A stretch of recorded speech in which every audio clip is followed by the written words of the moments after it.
জালেমের বিচার দুইবার হবে। জালেমের বিচার দুইবার হবে, একবার ইহকালে হবে, একবার পরকালে হবে। আল্লাহর নবী বলছেন, ইন্নাল্লাহ ইউমলিল যালিম, জালেমকে আল্লাহ সুযোগ দেন জুলুম করার। ওয়াইদা আখাযাহু লাম ইউফলিথু, আর যখন ধরেন তখন আর ছাড়েন না, মাত্র 45 মিনিট দেশ ছেড়ে দিতে হবে।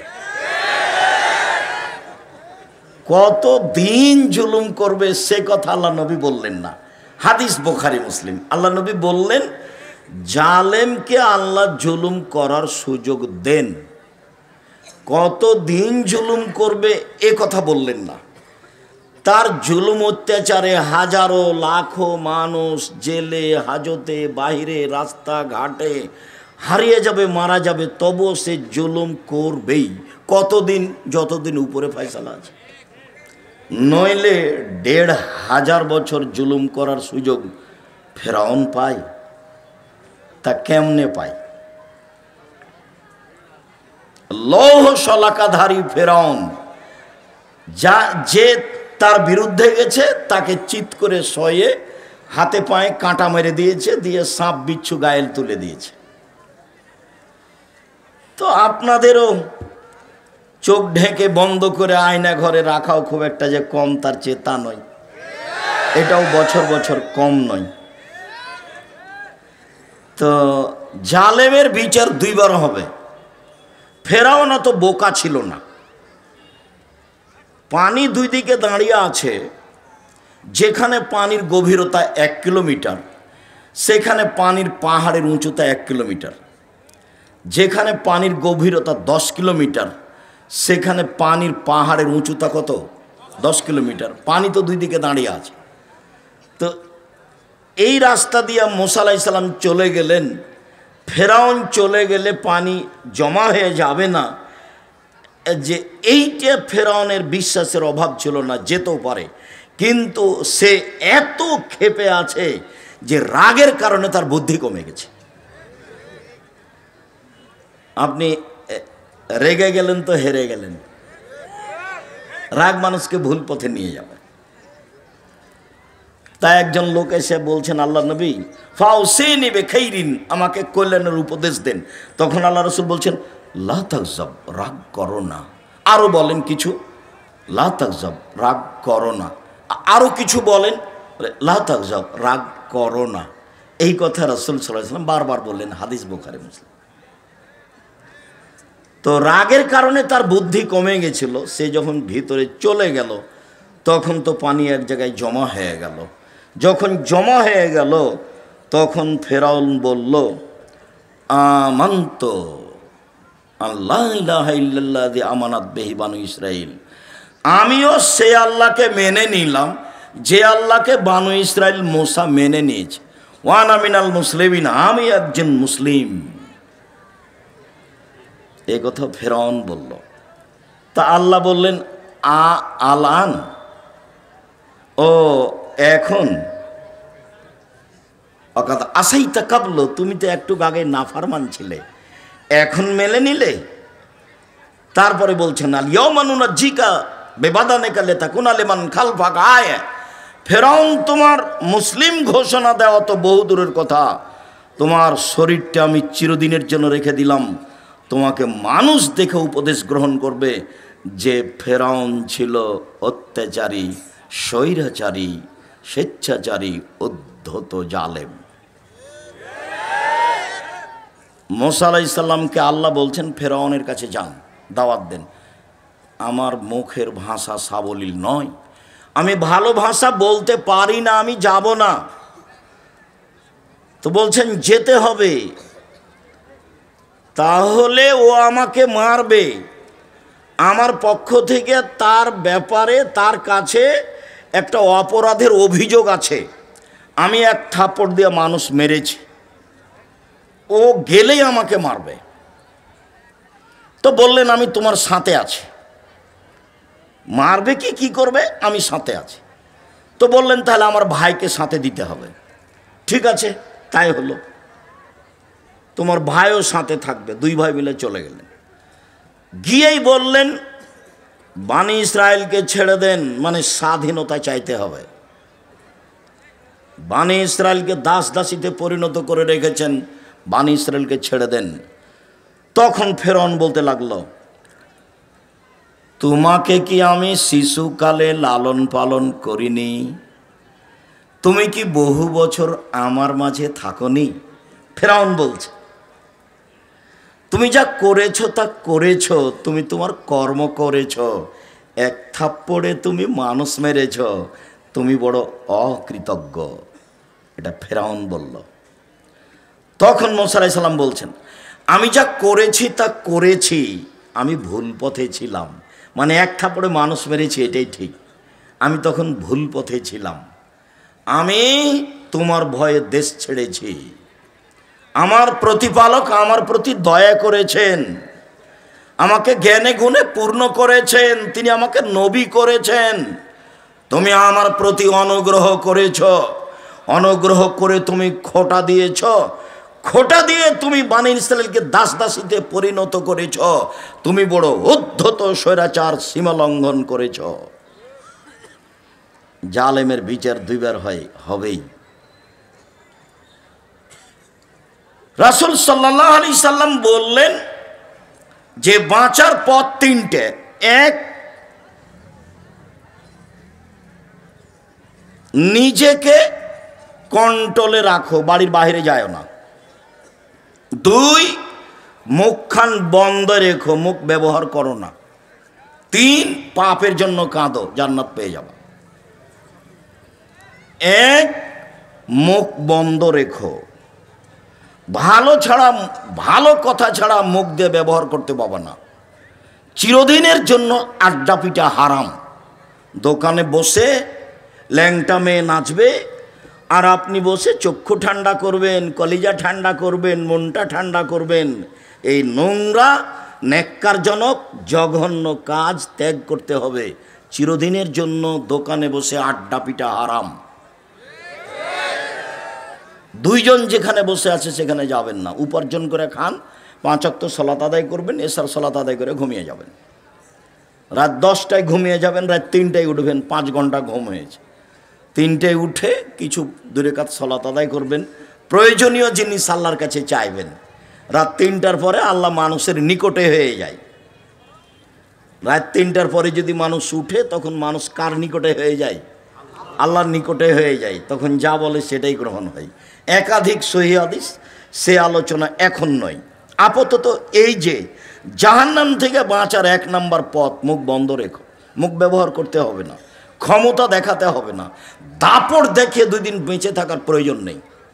দাপট হারিয়ে যাবে, দাপট হারিয়ে যাবে, চিরদিন থাকবে না। ক্ষমতা চিরদিন থাকার জিনিস নয়। জরুরি প্রয়োজন ছাড়া বাড়ির বাইরে যাওয়া হবে না। উপার্জন করে আসবেন, বাড়িতে ঢুকবেন, আহাল পরিবার আছে, ছেলে মেয়ে আছে, তাদের সাথে থাকেন, কথা বলেন। 10টায় ঘুমিয়ে, এই ছেলে, জায়গার তুলনায় উপস্থিতি অনেক বেশি। আমি আপনাদেরকে আন্তরিকভাবে অনুরোধ জানাচ্ছি, আমাকে দেখতে পান আর না পান, দয়া করে মুখখান বন্ধ রাখেন কিছু সময়।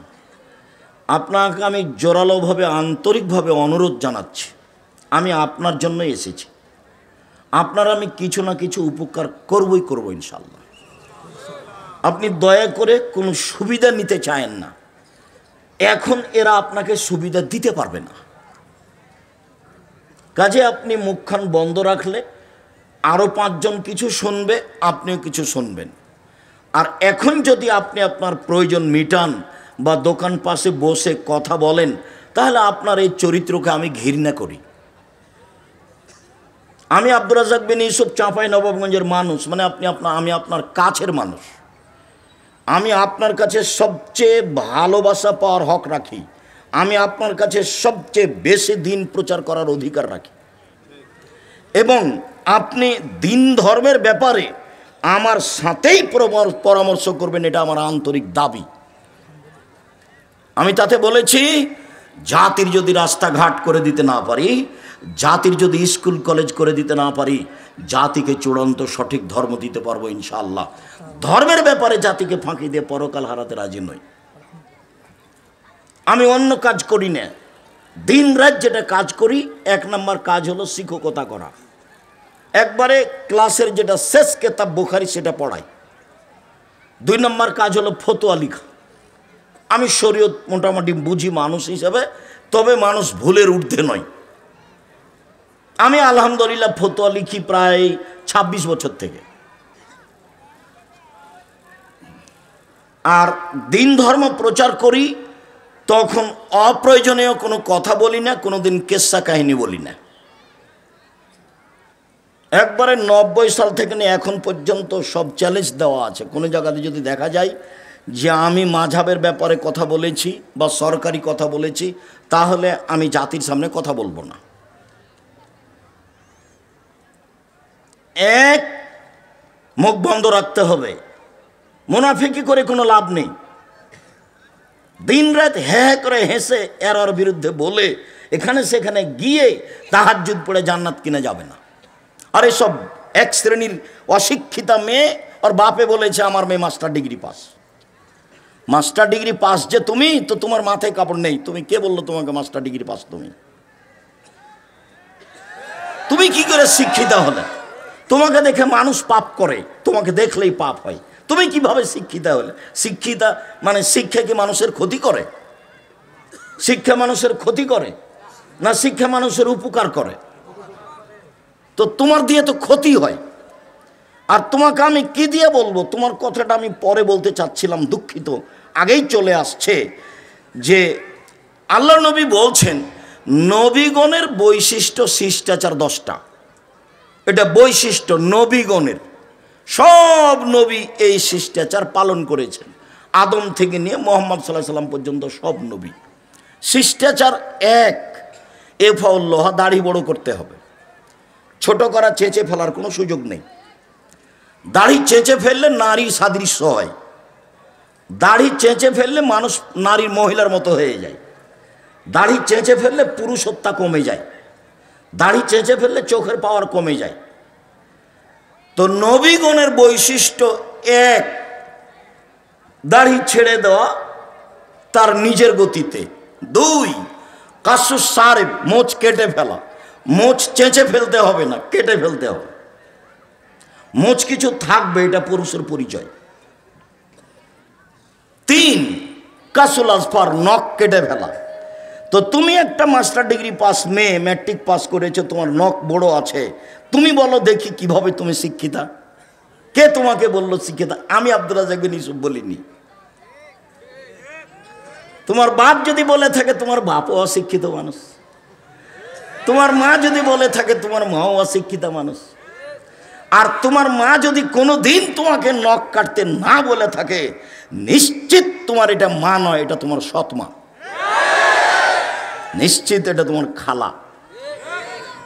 সৎ মা ছাড়া তোমার কল্যাণ চাইলো না কেন? তোমার কল্যাণ চাইলো না কেন? মা তো এরকম হয় না। মার ব্যাপারে একটু পরে কথা আসছে, মা কাকে বলে, যেহেতু আদর্শ পরিবার আলোচনা। তো নখ বড় কেন? কেন নখ বড়? নবীগণের বৈশিষ্ট্য নখ কেটে ফেলতে হবে। রাস্তাঘাটে দেখেছি সেই জন্য রাখতে হবে? বিমানবালার আছে সেই জন্য রাখতে হবে? হিন্দুদের নীতি হলো কপালে টিপ দেওয়া। হিন্দুদের নীতি হলো কপালে টিপ দেওয়া। তোমার কপালে টিপ কেন? ইহুদি খ্রিস্টানদের পতিতালয়ের মেয়েদের বৈশিষ্ট্য হচ্ছে নখে নেইল পালিশ দেওয়া। ইহুদি খ্রিস্টানদের পতিতালয়ের মেয়েদের বৈশিষ্ট্য হলো নখে নেইল পালিশ দেওয়া। ইহুদি খ্রিস্টানদের পতিতালয়ের মেয়েদের বৈশিষ্ট্য হলো নখে নেইল পালিশ দেওয়া। তো তোমার নখ বড়ই বা কেন? তোমার নখে নেইল পালিশ কেন? কে জবাব দিবে? আমি যদি তোমার বাপ মাকে অশিক্ষিত প্রমাণ করতে না পারি, আমি আব্দুর রাজ্জাক বিন ইউসুফ নিজের জেলায় বক্তব্য দেওয়া ত্যাগ করলাম, জিন্দেগিতে বক্তব্য দেব না।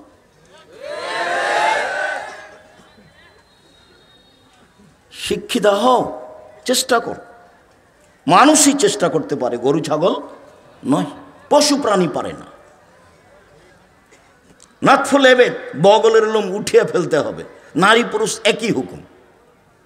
বগলের লোম কেটে ফেলার কোনো সুযোগ নেই। যেভাবে সম্ভব, যেভাবে সহজ করেন, উঠে ফেলতে হবে। হালাকুল আনাত, নিচের লোম পরিষ্কার করতে হবে, ঊর্ধ্বে টাইম 40 দিন।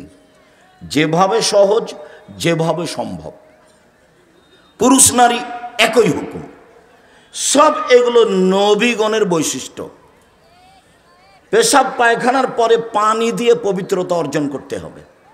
পানি না থাকলে ঢেল টিস্যু পেপার, পানি আছে তখনও কেউ যদি ঢেল টিস্যু পেপার নেই তাহলে সে রাসূলকে অপমান করল।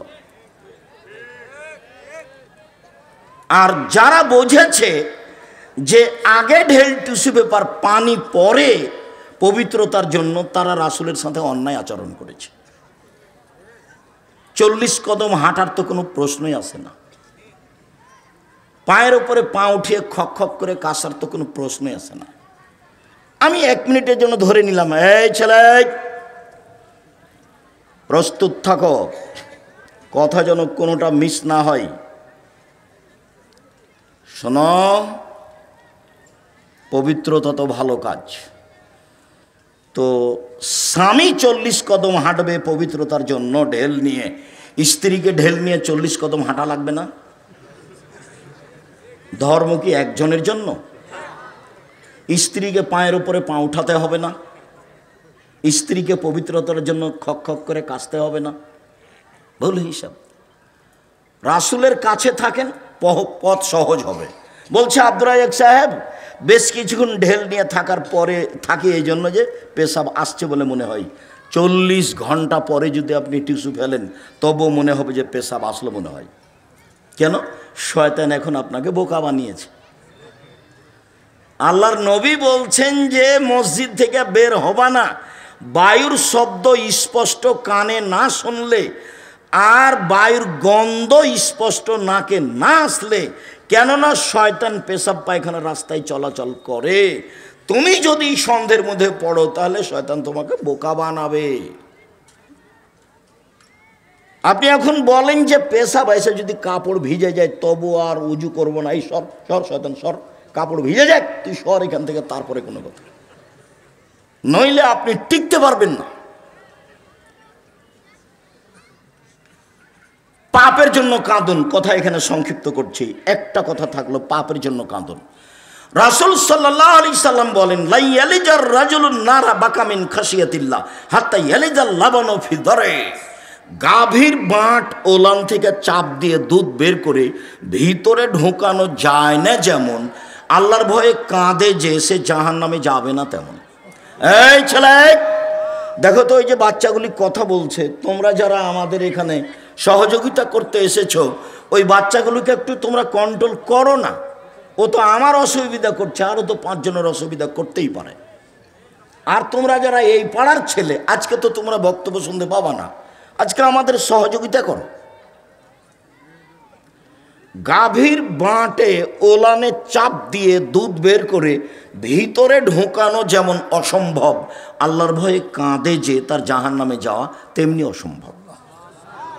জান্নাত পাওয়ার সুবিধাজনক একটা বিশাল বড় পয়েন্ট, সেটা হলো রাতে আল্লাহর ভয়ে কাঁদা।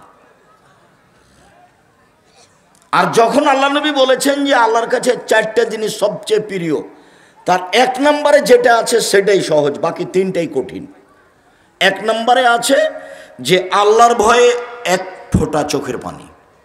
এটা আল্লাহর কাছে যত প্রিয়, হজ তত প্রিয় নয়, রামাজানে শ্যাম তত প্রিয় নয়, তাসবিহ তাহলিল জিকির আজকার তত প্রিয় নয়। 1 ফোঁটা চোখের পানি আল্লাহর কাছে যত প্রিয়। নিজেকে জাহান্নাম থেকে বাঁচাও, আল্লাহর ঘোষণা। আপাতত আজকের মতো জাহান্নাম থেকে বাঁচার 3টে পথ বলে গেলাম, 1 হাদিস থেকে, মনে থাকবে না মনে হয়। 1, মুখ বন্ধ রাখতে হবে। 2, জরুরি প্রয়োজন ছাড়া বাইরে যাওয়া যাবে না। তাই বলা হয়েছে দোকানে বসে আড্ডা পিটা হবে না। দোকানেতে ল্যাংটা মেয়ে নাচে, সেটা কেন এখানে? সেটা কেন? আল্লাহ নবী মুহাম্মদ সাল্লাল্লাহু আলাইহি সাল্লাম বলেছেন, লা ইয়াকুনান্না ফি হাযিল উম্মাহ খাসফুন ওয়া মাসখুন ওয়া কাযফুন। আমার উম্মতের উপরে তিনটে বিপদ নেমে আসবে।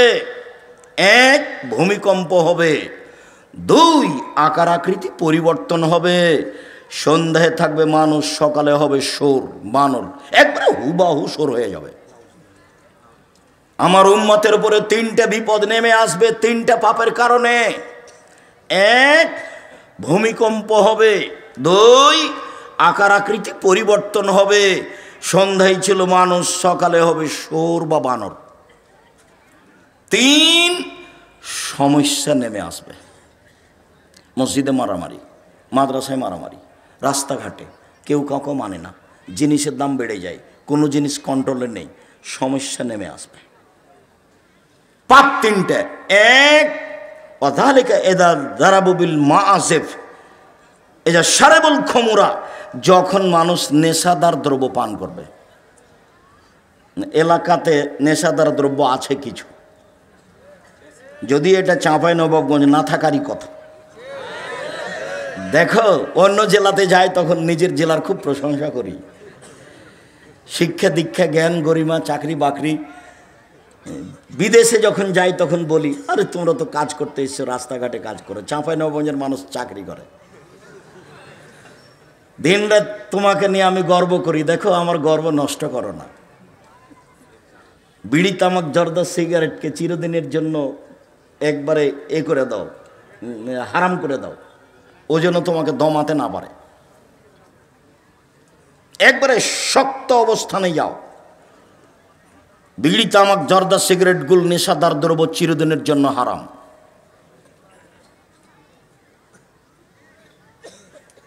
রাসূল সাল্লাল্লাহু আলাইহি ওয়াসাল্লাম